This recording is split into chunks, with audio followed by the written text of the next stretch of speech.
আসসালামু আলাইকুম। আজকে আমি দেখাবো আমার কুচের মুরগিগুলারে আমি কিভাবে যত্ন করি। আর এভাবে যত্ন করলে আপনার একটা বাচ্চাও নষ্ট হবে না, পুরো বাচ্চা নিয়ে মুরগি উঠবে। তো এখানে আমি চলে আসলাম, ওরা যেখানে কুচে বসছে সেখানে চলে আসছি। এখানে আমি চাল আর ফিড খাইতে দিছি, সাথে দিছি পানি। এখন একটা মুরগিগুলারে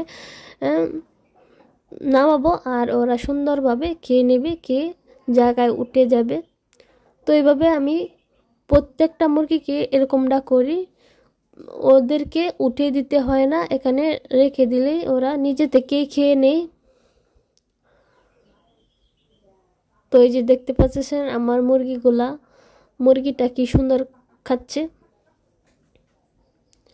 তো খাইতেছে আর বাকিগুলার আমি দেখতেছি যে কি অবস্থায় আছে। ও মনে হচ্ছে বাচ্চা ফুটায় ফেলাইছে। তো আগেই বলছিলাম যে বাচ্চা ফুটাবে, ওর দিছিলাম ফ্রিজের ডিম, কিন্তু ফ্রিজের ডিম ফুটে নাই, হয়তো অনেক দিন হয়ে গেছে তাই ফুটে নাই। তো এখানে 7টা মুরগির বাচ্চা, তো 7টা আসছিল, 7টায় ফুটছে আর ফ্রিজের ডিমগুলো ফুটে নাই। তো বারবার আমি ওকে সরিয়ে দিচ্ছি, তবুও ওর বাচ্চার কাছে চলে আসছে। তাই একটা বুলের মাঝে মুরগির বাচ্চাগুলার আমি নিয়ে নেব ব্রিডিংয়ের জন্য। তো এই যে আমার মুরগির বাচ্চাগুলা, ওকে আমি নিয়ে যাব। আর এই হলো ওর মা। তো বারবার খুঁজতেছে যে আমার বাচ্চাগুলা কই কই, মনে মনে হয়তো ভাবতেছে, কিন্তু বাচ্চাগুলার তো আমি নিয়ে নিছি। ও ভীষণভাবে কক করতেছে আর মনে হচ্ছে কান্না করতেছে যে ওর বাচ্চাগুলা কোথায়, আর সাফওয়ানে আদর করতে চাইতেছে। এই যে আমার ব্রুডিংয়ের আগে থেকে আমি 15 মিনিট আগে আমি লাইট জ্বালিয়ে রেখেছিলাম সব রেডি করে। এখন এখানে বাচ্চাগুলা রেখে দেব। আর ওদেরকে আমি এখন খাইতে দেব না, শুধু পানি খাইতে দেব। এই পানিটা হচ্ছে লেবু আর চিনি মিশানো একটা মিশ্রণের পানি।